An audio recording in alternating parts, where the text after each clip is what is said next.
the loss of the large number of Western tanks and the limited number of air combat vehicles has forced Ukraine to continue using Soviet-era tank versions in the future.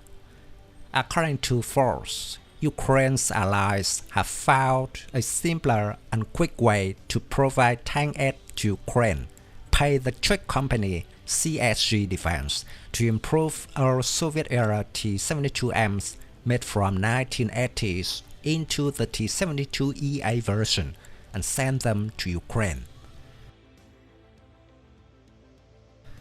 The new version of the 40-year-old tank line will be upgraded with a new engine and some electronic equipment, and explosive reactive armor will be added. Denmark last month pledged to Ukraine at least 15 T-72EAs as part of a $520 million aid package that also includes BMP-2 infantry fighting vehicles, engineering vehicles, drones, and ammunition. Previously, the US and the Netherlands cooperated to order 90 T-72EA tanks to aid Ukraine. In total, Ukraine is committed to receiving 105 T-72EAs from allies. The 47-ton tank, with a crew of 3, is not the best tank in Ukraine's arsenal. However, it is a reasonable solution in the context that Ukraine is losing tanks and needs a large number of powerful weapons to continue building a counterattack force in a war of attrition. According to Forbes, there are hundreds of T-72Ms in warehouses of countries that were members of the Warsaw Pact across Europe. They are potential candidates for upgrading to T-72EA in the future.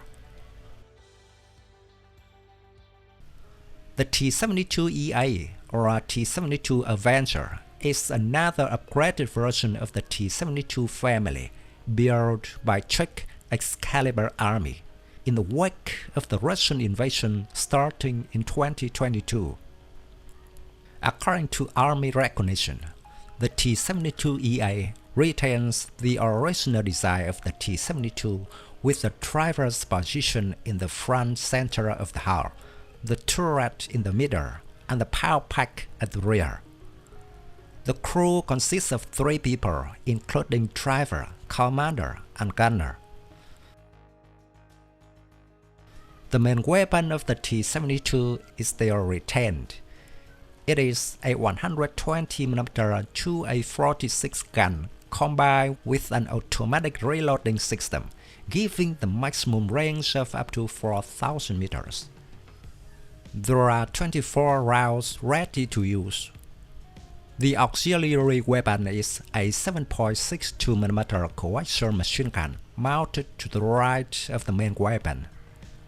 The integration of explosive reactive armor on the commander cupola resulted in the removal of the 12.7mm gun. The front and sides of the hull are also equipped with air armor, as well as the front of the turret. The T-72EA is also equipped with a new radio communication system, a new digital dashboard for the driver, new night vision systems, a thermal camera, and eye-safe lasering spider. The engine was also completely overhauled to increase power from 780 to 840 horsepower. As the war in Ukraine enters its second year, the T-72 is indeed growing in importance to both sides. And for Ukraine, T-72s and its variants from the Czech Republic and Poland help to compensate for the meager consignment of Leopard 2s, just 71.